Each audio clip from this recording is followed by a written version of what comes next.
Hello friends, welcome to bright classes. आज आप हफ्शा रहमान के साथ हैं। आज का हमारा टॉपिक है विद्यालय प्रबंधन।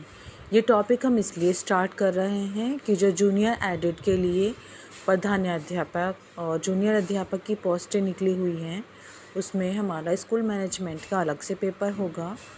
उसके लिए इन चीज़ों को डिस्कशन करेंगे। ओके, स्टार्ट करें। यस, विद्यालय प्रबंधन जो होता है, एक स्कूल का मैनेजमेंट होता है। इसके अंदर स्पेशल एक प्रोसेस होती है जिसका काम होता है मानवीय एवं भौतिक संसाधनों को गतिशील संगठन इकाइयों में परिवर्तित करना, जिसके द्वारा उद्देश्यों की पूर्ति हेतु इस प्रकार से कार्य किया जा सके कि शिक्षार्थियों के लिए उन्हें संतुष्टि प्राप्त हो सके और जो कार्य कर रहे हैं उनमें उच्च नैतिक स्तर बनाए रखते हुए उत्तरदायित्व निभाने की भावना बनी रहे। जो हमारे स्टूडेंट्स होते हैं उनके लिए हमें उनको फैसिलिटीज़ प्रोवाइड कराना और स्कूल के अंदर हर तरह से फिज़िकली और मेंटली उनको एनवायरनमेंट देना होता है। विद्यालय प्रबंधन प्रत्येक संस्था के अपने आदर्श, लक्ष्य और उद्देश्य होते हैं। हर एक स्कूल के अपने एम्स होते हैं और ऑब्जेक्टिव्स होते हैं। उनकी सफलतापूर्वक प्राप्ति के लिए ही उचित प्रबंधन की आवश्यकता होती है। विद्यालय एक महत्वपूर्ण सामाजिक संस्था है, अतः इसकी एक संगठित प्रबंधात्मक व्यवस्था होती है। किसी प्रभावशाली प्रबंधन के अभाव में विद्यालय जीवन में दुर्व्यवस्था एवं संभ्रांत फैल जाने की संभावना बनी रहती है। अगर स्कूल मैनेजमेंट परफेक्ट नहीं होगा तो उसकी एब्सेंस में हमें अच्छे स्कूल चलाना बड़ा ही मुश्किल हो जाता है। एक प्रभावशाली प्रबंधन विद्यालय में उचित व्यवस्था करने में सक्षम रहता है। एक अच्छे मैनेजमेंट का होना ज़रूरी है। ये उचित व्यक्तियों को उचित समय में उचित स्थान पर उचित ढंग से रखता है।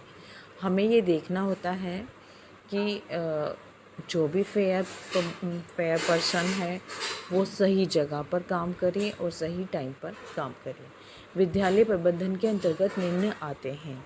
ये शिक्षाविदों द्वारा बनाए गए लक्ष्यों की निष्ठापूर्वक प्राप्ति, कि जो एजुकेशनिस्ट हैं उनके द्वारा जो गोल्स बनाए गए हैं उनको मेहनत के साथ अचीव करना, मिलजुल कर रहने की कला सिखाना।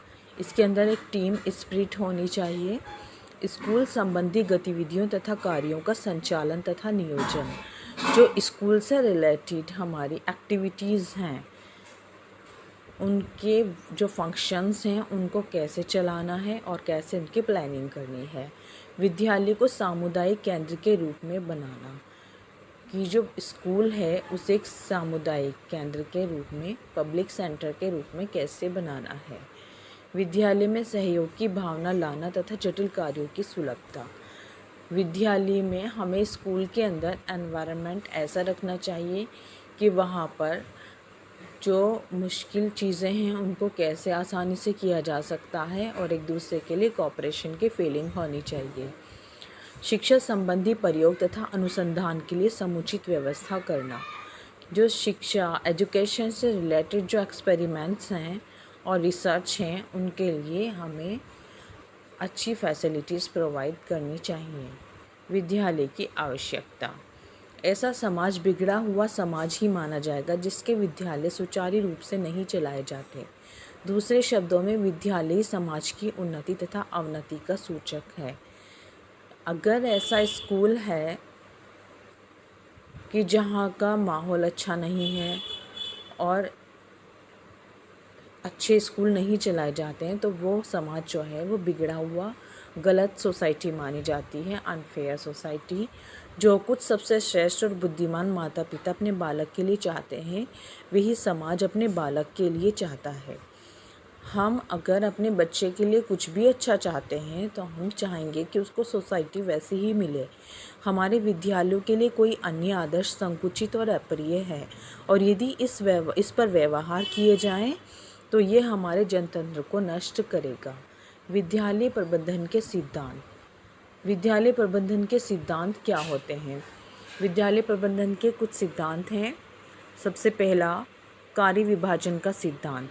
वर्क का डिवीज़न कैसे हो, अधिकार एवं दायित्व का सिद्धांत, राइट्स एंड ड्यूटीज़ को कैसे बांटा जाए, अनुशासन का सिद्धांत, डिसिप्लिन सबसे मेन पॉइंट होता है, डिसिप्लिन पर सबसे ज़्यादा गौर किया जाए, आदेश की एकता का सिद्धांत कि जो ऑर्डर हैं उनमें यूनिटी हो, निर्देश की एकता का सिद्धांत, डायरेक्शंस जो हैं वो ठीक तरीके से दिए जाएं और उनमें यूनिटी हो, जो डायरेक्टर्स हैं उनके काम का जो ऑब्जेक्ट है वो एक ही होगा तो उसमें यूनिटी रहेगी।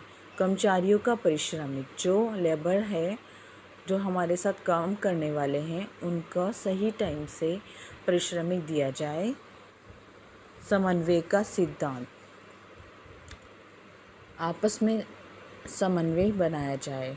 संप्रेषण का सिद्धांत, जो संप्रेषण है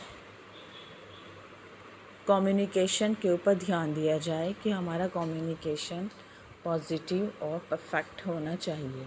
प्रजातांत्रिक विद्यालय प्रबंधन का सिद्धांत, जो प्रजातांत्रिक विद्यालय प्रबंधन है उसके सिद्धांत को पालन किया जाए। नियोजन का सिद्धांत, जो प्लानिंग है उसको सही तरीके से देखा जाए। सबसे पहले कार्य विभाजन का सिद्धांत, ऐसे सिद्धांत के अनुसार शैक्षिक उद्देश्यों की प्राप्ति हेतु सर्वप्रथम आवश्यक क्रियाओं का पूर्वानुमान लगाया जाना चाहिए, तत्पश्चात वर्गीकरण विभागीयकरण होना चाहिए और शिक्षकों कर्मचारियों में उनकी योग्यता और कुशलता अनुसार कार्य का विभाजन सुनिश्चित किया जाना चाहिए, जिससे उचित समय पर और आवश्यक मात्रा में संपादित हो सके। कार्य विभाजन एवं वर्गीकरण करने से विद्यालय में सभी कर्मचारियों, शिक्षकों, छात्रों का पूर्व निर्धारित कार्यक्रम निश्चित हो जाता है, जिससे कार्य सुगमता एवं कुशलतापूर्वक संपन्न हो जाता है। कार्य पूर्व निर्धारित होने से कार्य में त्रुटि होने की संभावना पूर्ण रूप से समाप्त हो जाती है।